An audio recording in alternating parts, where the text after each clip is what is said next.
All right. Okay. G'day, everybody. Welcome to the next edition of The Landscape. Thanks very much for watching. I'm here with my good mate Josh. We're just at home here, relaxing. So very casual chat here today. And the reason I wanted to get Josh in front of the camera is that he's a young up-and-coming photographer slash entrepreneur. So a little bit of a different spin.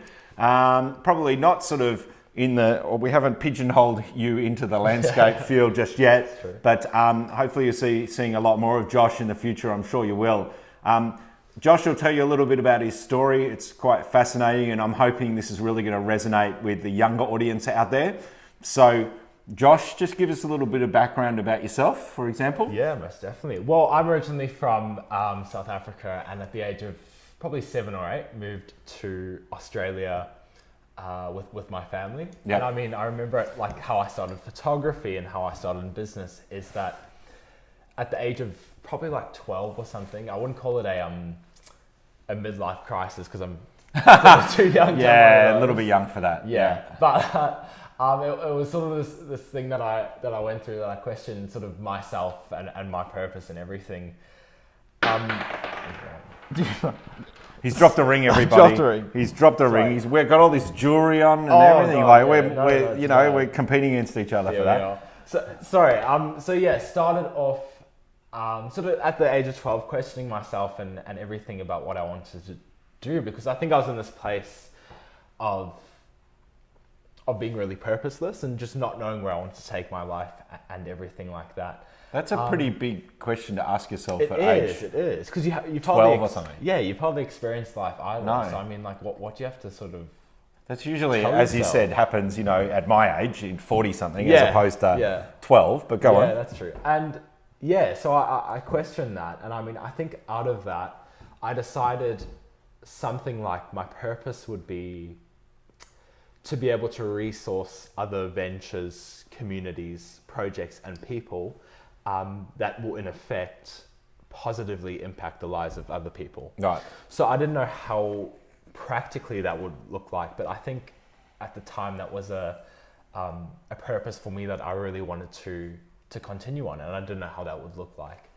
And then anyway, that was around age 12, and that's I think a few months after that sort of period of questioning everything and deciding on that purpose, it was for me then merging my interest for photography, landscape photography, as it started off completely just landscape, but then this passion for business that I've had always from a young age, always had an interest in business and wanting to be known for something or a cause that was greater than just myself. Right. And that's how it only clicked a few months later to merge the passion for photography and the passion for business into a photography business. Right. And that's how it all started. And that business evolved then into more of a creative agency, moving forward with that. Yep. Been fortunate to work with some incredible clients and projects, and then that also developed into another business in a completely different industry. Right. That again aligned with that purpose that I had, or that I decided I wanted to pursue at 12 years old. Right. So where did your interest in business come from then? So I don't know where my interest in business came from. I think the original interest in business came from that sort of feeling, or I think it would be better called a conviction with me at a young age. Yep. To, like I said before, want to be known for something greater than myself, or being able to impact something greater than myself. Right. And I didn't, like, at a young age, I think that was in a more simple form of how I just said it, but I can always remember it being there. Right. Yeah. So how do you then, through your photography, create that impact that you're looking for? Yeah, most definitely. Well, I think photography is an extremely, extremely powerful medium, as you know. And for me, it was more merging that into a business.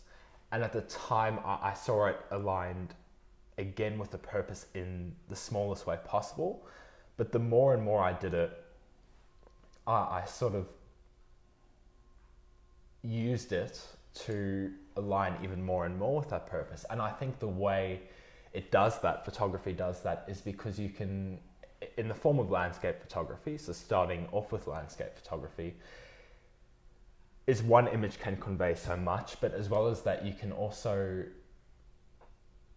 it opens a conversation when other people look at the image. Yep. And a lot of, like, as you'd know, as a landscape photographer, that when you are both looking at the same image, whether it be yours or someone else, opens a conversation point into much more than just that image. Right. And it leads on to much more than that. And that's what I saw at landscape photography. But for me, what it was sharing my perspective on things, really, with the rest of the world. Right. It was nothing more than that. Yeah. And then it evolved into the creative agency, which Right. was mainly commercial and event focused work. Yeah. So that became more sort of aligned with the purpose, in the sense that I was able to work with people and projects, initiatives, and other businesses, whether small or much bigger operations, and be able to make some sort of an impact through visual content creation. Through the visual medium. Yeah, exactly. Right. Okay. And so that creative agency involves offering film, video, photography, that sort of stuff. Exactly. Right? So it was just solely focused on visual content, so photo and video. Right. Yeah. And you seem to have done very well. We're down here on the Mornington Peninsula, which is where Josh and I live.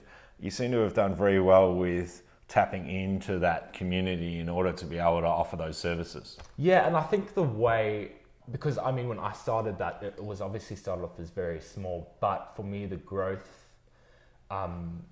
with that has been sort of very, very fast, but it's brought its growing pains. But in all honesty, yeah, you're very right. It's opened this sort of new floodgate of opportunity, specifically locally, and more talking the sort of whole region of Melbourne and Victoria. Yeah. And I think the reason behind that is when I started the creative agency, rather than going your generic way, then offering a set of services that a client would have to choose from, is I tried to make the whole experience from a client booking to the final product as tailored and suited to that client's vision as possible. Yep. So whether that be a marketing campaign or a specific awareness campaign, we wanted to make the images, rather than just pretty pictures, make them more purposeful to what the client was trying to achieve in that specific campaign or project. How does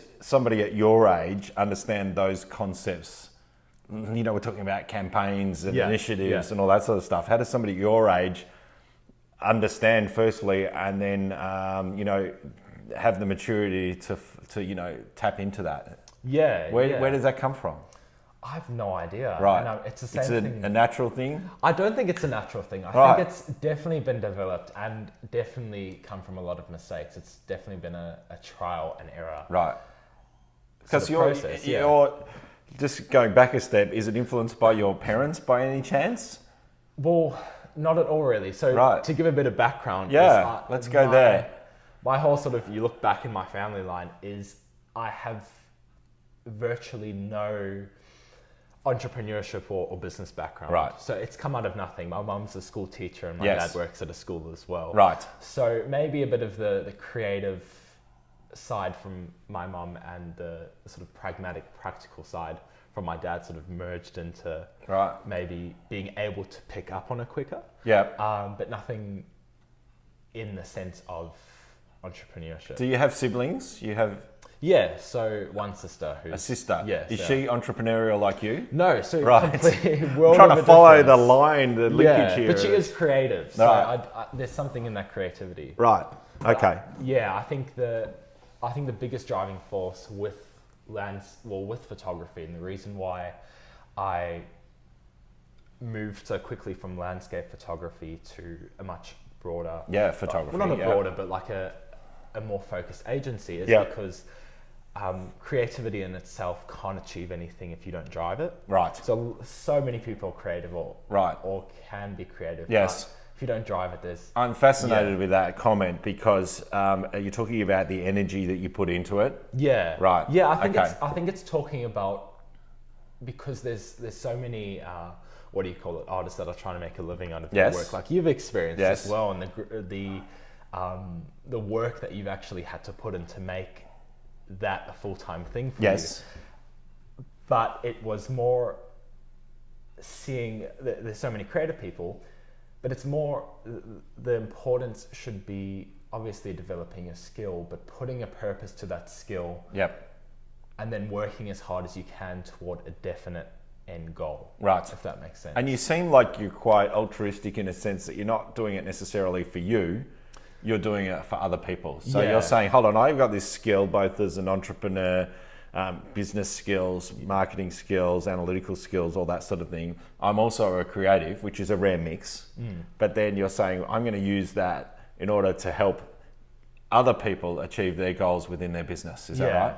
Yeah, and definitely. And in all honesty, I mean, I think that sort of statement can be said a lot to help as many other people as you can. But that's not just me trying to be humble or just sort of trying to make it seem like I'm a really good person for what I do. It's more because it came from a really, really horrible time at 12 years old, moving from one culture to another.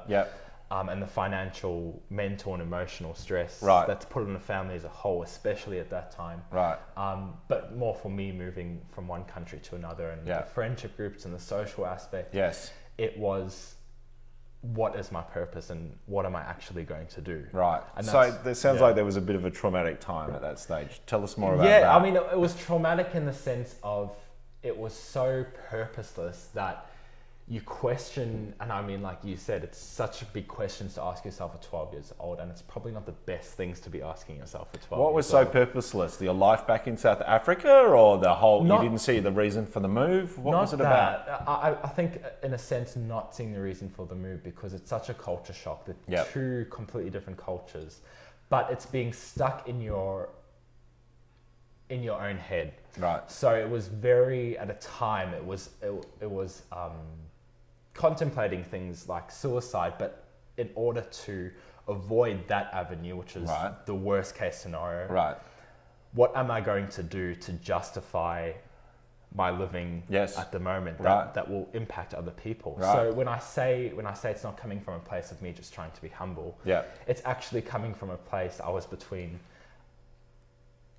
wanting to live and not actually wanting to live at that age. It was, what am I going to do that I'm going to wake up every morning and be passionate about doing? Now that's a big topic in two senses. We've touched on two topics. One is purpose in life, which we've talked about already, and also another thing, which is depression, suicide, anxiety, which seems to be a little bit of a recurring theme in the people that I interview, such as with the guys at the Light Collective the other day. We're talking about how they, were working in jobs that they didn't enjoy, and then found, their photography gave them so much more freedom to express themselves, purpose in life, etc. So, it's a relevant topic, is it not? Of course. I think. How do you see it being a young person? Let's transition into the whole, social media side of things these days, because I think this is a good segue. There's a lot of pressure on people, not just at your age, to do something. And I guess, we have this, it's a long-winded question. We have this social media world, which all seems awesome, and everyone's killing it, and everyone's having a great time. So that places a lot of pressures on people. Do you agree? Yeah, and I think it's the perfect embodiment of that ongoing saying, fake it till you make it. And a lot of people are faking it. Oh God, yeah. And you've seen that yourself, because you're very prominent in the sort of the young entrepreneurial space with your social media. You've got 35,000 followers on Instagram, which is awesome. And so you've been able to carve a niche, so to speak. You get invited to gigs to speak and talk about, young entrepreneurship. So what are you seeing in all that sort of space? In that space, it's an entrepreneur for young people, and particularly which is really awesome in itself, for young people, 16 to 18, entrepreneurs become a really cool word. If you're running something that started out of nothing, it's really cool. But the thing is, social media, people don't look at it in real life. So you can keep this ongoing life, and I can tell countless stories of other people my age who have faked it completely and are still faking it. Right. It's so easy to do. Yeah. It's completely easy to do. Right, of course it is. And so you're obviously not faking it because you're out there doing it. Yeah, and I mean, I try to rather let the actions and the impact out of that speak louder than what I try to convey on social media. Right. And it's also more trying to stay as true to yourself. And this is a cheesy saying, but Yeah. staying true to yourself Yeah. in social media as in real life. So Right. when people meet you, there's not that disconnect. Right. So that's interesting, isn't it? Yeah. That's definitely. an interesting concept because, you know, we generally only post the good stuff that happens in our life on social media. Of course.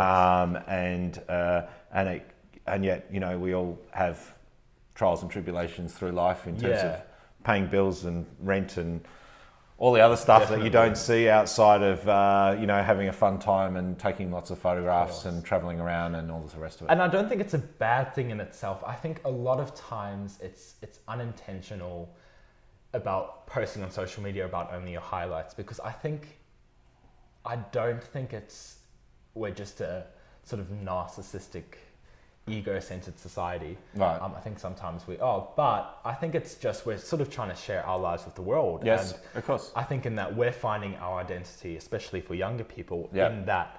But also it's the group. What happens with that is when it becomes narcissistic, Yeah. and ego-centered. Yes. When you're trying to post only the best stuff of your life so you can convey this image. Yep. Is that you put this group identity in social groups over the identity and the power of the individual. Right.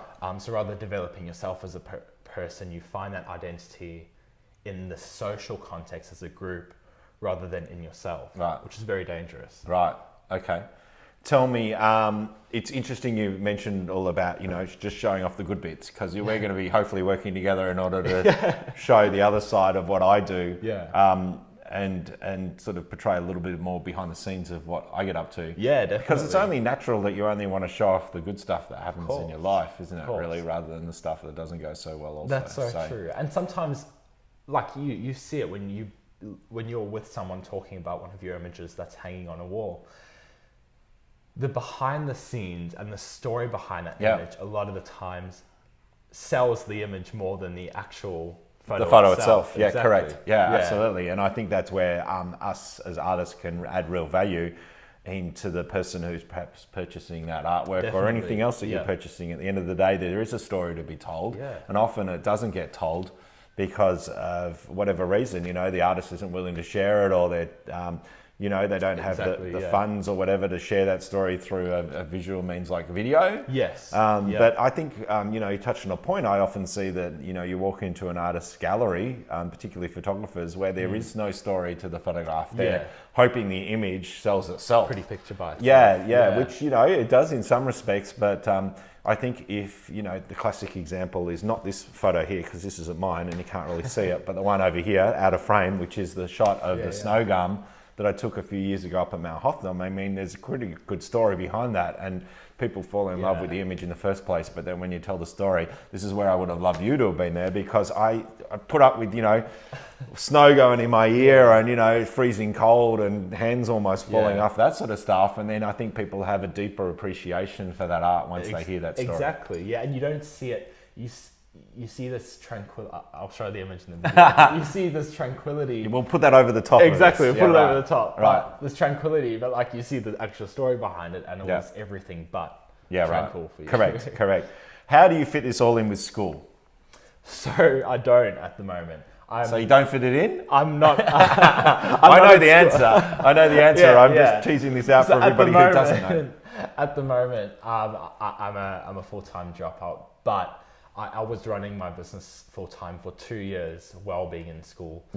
During when it was in its more serious, real stages of being a real business that had a ongoing daily and weekly commitment.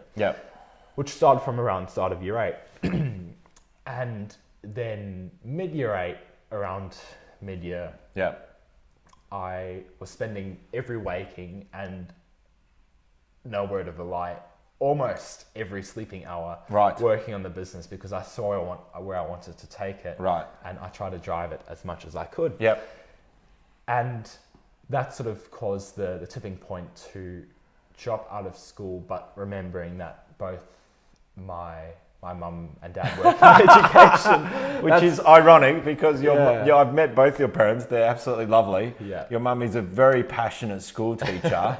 At the same school that you were attending or not? no, it's the same school. Right, but No, you were yeah. at Flinders College, which is obviously a very nice, well-to-do school here Exactly, on the exactly. peninsula. Yeah.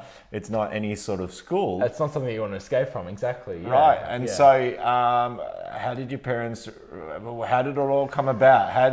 Did they suggest to you? Did you suggest to them? Yeah. What happened? It's a process. So basically, Yeah, of course. It doesn't happen just like that. It doesn't. You don't get out of going to Yeah. school just by saying, "Mum and Dad, I'm not liking school. Can I gosh, drop out?" yeah, exactly. And Yeah. it was out of everything, the initial thought process with my parents was, you do the business until it interferes with school. When Right. it interferes with school, you finish school, Yeah. shut down the business, and then restart the business, which Right. is a new business in itself. Then you've Of course, because the forfeit world everything. the world is moving so quickly these days. That Exactly, a couple of exactly. years is a lifetime. Yeah, so I moved mid-year 8 from traditional physical schooling into online schooling. Right. So I could run the business full time. How many people do that? How easy it is to do Not that? a lot. I think there's only like 200 or 300 people in Victoria who do it. Right. And it's focused really on people who live in remote areas. that Right. are- They're being homeschooled. Exactly, almost Right. homeschooled, Yeah. but it's online schooling, so Right. it's everything online. There's no sort of physical contact with No. teachers involved. Yep. Yeah, and then out of that moved from, did year 9, skipped year 10 to year 11, so I was like, let me just get this done a year quicker. Hold on. So hold on. You leave midway through year 8. Yeah. You go on to online. Yeah, do year 9. Do year 9, and then say, "I'm done with year 9. I'll just skip year 10 and go into year 11." That was a process, and that took a very long time to do, to actually prove That you were capable of going through to I was year. capable. But the thing is with my age, so when I Right. came to Australia, I was in grade 1, but then was actually put down to prep. Right. So I was actually meant to be in year 11. Right. So it tells you how interesting the school scenario applies to Right. real life, looking Right. back on it. Right. But anyway, moving from that, and then, moved to year 11, did that for a few months, and then dropped, which was then suggested by my parents, Yes. to drop out of school full Right. time. Why did they say that? Because they saw that on a practical level, it made sense to pursue the business full time. But my mom is a school teacher, and this is hard to let go of these preconceived notions because Yes. she's been a school teacher all her life. Yeah. So education is everything that she's known and worked in. Yeah. And she saw, and both my parents saw more value and education in living life in a real scenario rather than in this bubble I think that school is becoming. Yeah. Yeah. What would you prefer to see taught at school rather than perhaps what's being taught there now? That's a hard question because I was asked that by a few different teachers and principal and head of middle school when I left. Right. And They put you through the ringer, do they? I thought that was a long process. That was like. Do they have to sign off on all of that? They have to sign off on everything. Really? So they have to tell. You just don't go and say, thanks very much. Yeah. We're not going to pay the school fees Not next gonna term. pay the school We're fees, out of here. no. They have to sign off on it all and Yeah. make it all You legit. pay the rest of the year and whether you're gone at the end Jesus. of it or not. That's rubbish. Oh. Right. But yeah, and I mean, I think looking back on it, I think it's more. I think schools have a problem. Yeah. With helping the student find their purpose, but I Right. think we put too much of the blame on school. It's the student's purpose as well Right. to be able to find what they want to do, Yep. and then allow themselves to follow that through schooling. Right. Schooling is very set in what you have to do. Yes. It's good in There's- the form of a routine, but it's Yeah. it's training you for a 9 to 5 to work for Right. someone else. Yes. A lot of the time. there's not, hold on, have we lost that connection here? No, we're still good. There's not a lot of flexibility sometimes in what you can learn. It might be different for when I was at school, and shit, I was at school 30 years ago, right? Shows how old I am. But, it was math science at my school, and anything else you would put in the dud group, which was like, accounting or commerce and, dud maths and things like that. And I think to myself, geez, I would have preferred to have been in that group. I was average at the math science side of things, really average. And ironically went to uni and studied a year of science at Melbourne University, right? Where I flunked and got an F grade in chemistry, which was 30 to 39%, right? And yet I studied year 12 at chemistry, right? No good at it as such, but it was kind of like, well, that's what you did. You got funneled into these certain subjects that really at the end of the day, I wasn't that passionate about. I must speak for myself here. Wasn't that passionate about, and really, my photography was something that I was developing since age 13. And yet there was no possibility to explore that within school. Photography wasn't offered as a subject. You'd hear about students these days, developing photos in dark rooms, or these days, I hope they're not doing dark room stuff. I hope they're actually sitting in front of computers learning Photoshop and Lightroom and, Premiere Pro and how to edit videos and stuff. But it just wasn't offered at my school because it was a traditional, traditional math science bloody school. And I would probably be considered a failure because I didn't get a degree in one of those subjects. I got an arts degree, a practical arts degree in psych and sociology, not fine art. But at the end of the day, I wasn't part of that mold. I wasn't part of the typical mold that this school was supposed to produce. So then how does a person like yourself or anybody else who's in the creative space or any other space that isn't really taught at school, how do they then, break that mold these days? That's really interesting, because for myself, going through that whole that experience of dropping out, I don't think I would advocate it, because it's a very one-off situation. I wouldn't advocate dropping out. But just going on your point really quickly, is there's a really famous quote that's had a lot more substance put to it in the last year with a few studies in the USA. But A students, the people who have had A's and A plus in high school, and in university equivalent for that matter, go on to work for B and C students. So, which is so interesting. Okay. But so your B and C students might often, start their own business. And then the A students are coming into work as employees for those Exactly, people. because they're training that 9 to 5. And I think maybe B or C students are trying to prove something, like, I'm not average.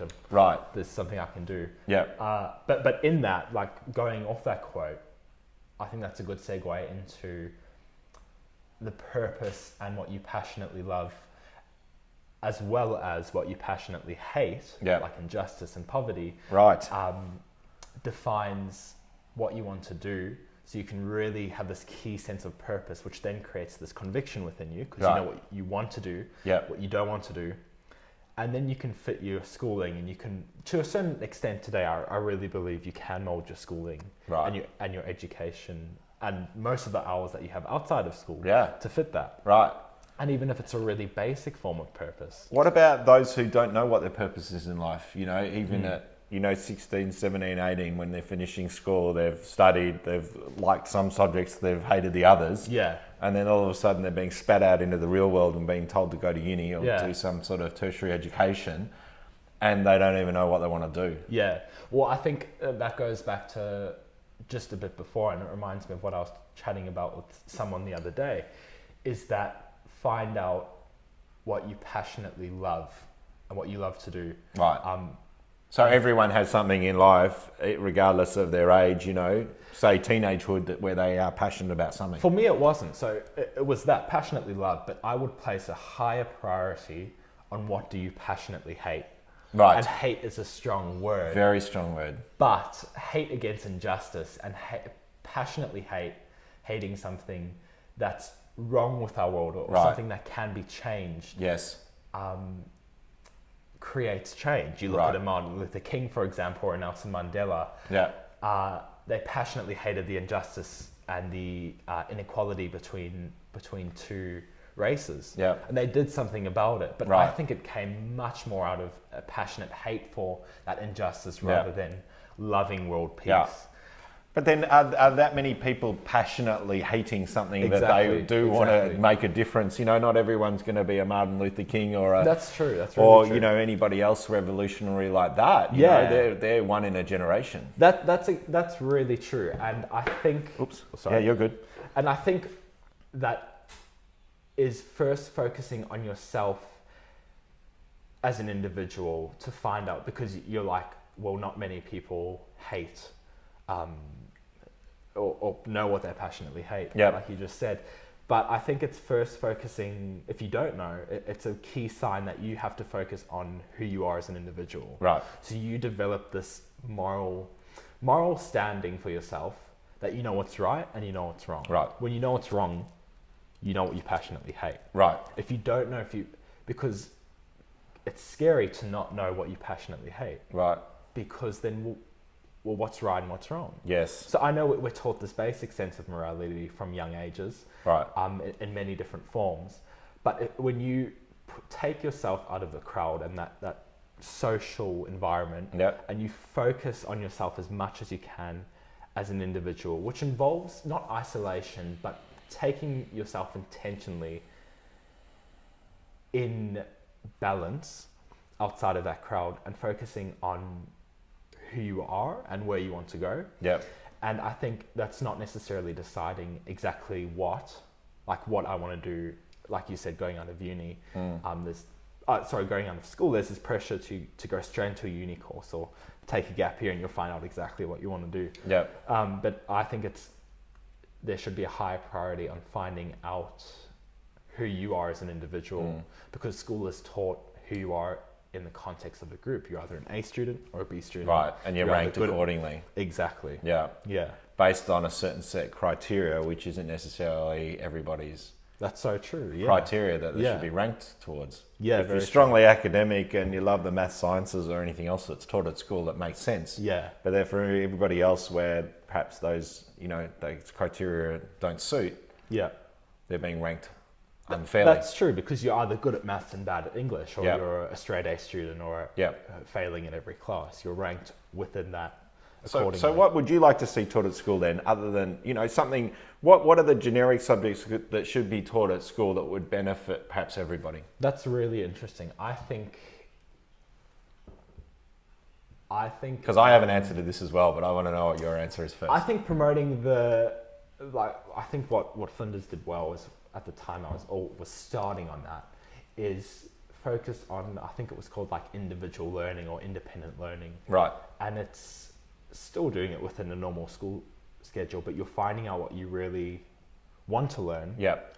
And then they're building almost a curriculum. Yeah. You're building a curriculum for yourself around that. But right. what it does is it puts that responsibility on your shoulders rather than you blaming somebody else. Because it's so easy to blame everyone else. Of course, for in life, in everything. Exactly, right. exactly. So how about we put some of the responsibility on the student, what they learn, and see how much that actually develops them. I'm seeing that's an interesting point, because I'm seeing a lot in the books that I'm reading and the social, the videos I'm consuming online about taking responsibility, and that everything in life that happens is your responsibility. And even sometimes if you think it's not, because something might have happened to you that was outside of your control, if you still take that responsibility on, it gives you a lot of power in order to be able to move forward. Yeah, and everything is connected back to you. Like you said, even if it happens outside of your control. Yeah. And there's a really famous saying by a psychologist who's just blown up in the past few months called Jordan Peterson.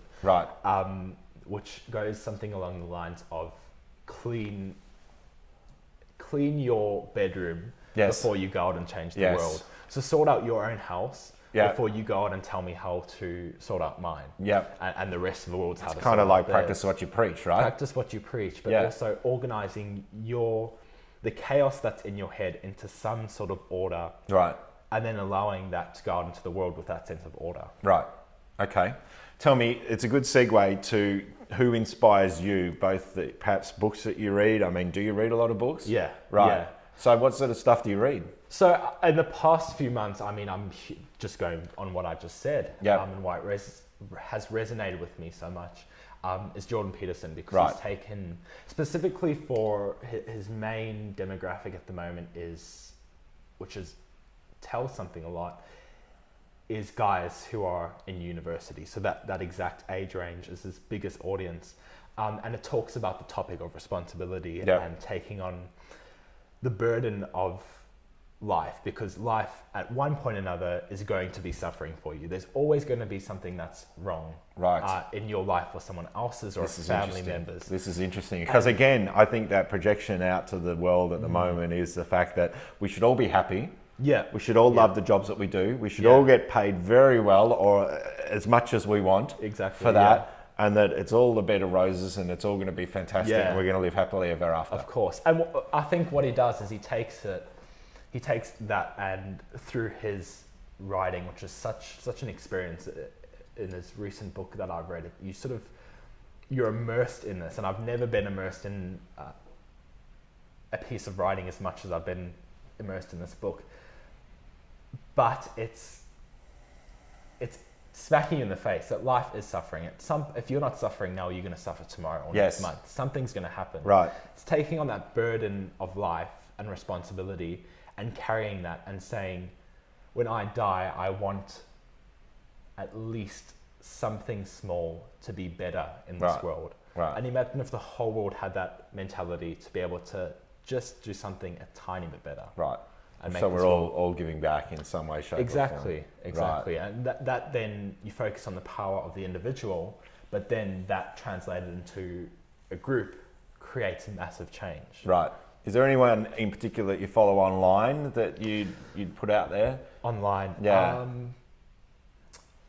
Videos or otherwise? I love Gary Vee's work. Right. I was fishing for that. Yeah. I was hoping you were going to say Gary Vee. Right. Because he smacks you in the face straight away, but he does it really straightforwardly, which I love. He's pretty honest, right? I think Tony Robbins is really good in realizing that revelation and really similar to Gary Vee. Yep.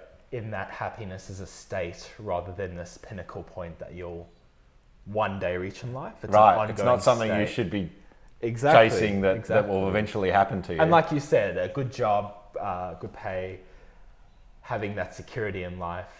At one point, you can retire. At one point, you're working toward this point, and your whole life is dedicated toward this tiny point, like the last 5-10 years of your life. So what about the rest of it? Yeah. Right. I was reading I'm reading an interesting book now called The Subtle Art of Not Giving a Fuck. Yeah, I'm about to read that as well. That is brilliant. If you, along the same lines that we're talking about here, that, that life has pain and suffering, and, if you're avoiding that, you're avoiding taking risks in life and, living too conservatively and not chasing your dreams and all sorts of things like that. So give that a bit of a read. That's a powerful as well. Book. Yeah. For those who want to follow you online, how do they best see you? Probably through Instagram. I'm most active through there. So just jb.oz, AUS. jb.oz. Sorry, so JB .oz as in .AUS. Right, just jb.aus. I don't want people to think I'm saying OZ. AUS. Best to follow you through there. Yeah. You love the Instagram platform. I love the Instagram platform. Right. All right. Well, thanks very much for the chat today, Josh. Thank you so much for having me. Really appreciate that. Follow Josh on his Instagram there. Thanks very much for watching, guys. I hope you found that really interesting, particularly perhaps for the younger generation out there. And perhaps if you're an older generation and you have young kids and you think this would resonate with them, please make sure that you show them this video, because I think we've got a lot to learn from this guy. I'm sure we'll see a lot more of him. And thanks very much for watching. Cheers, guys. Bye. Yeah.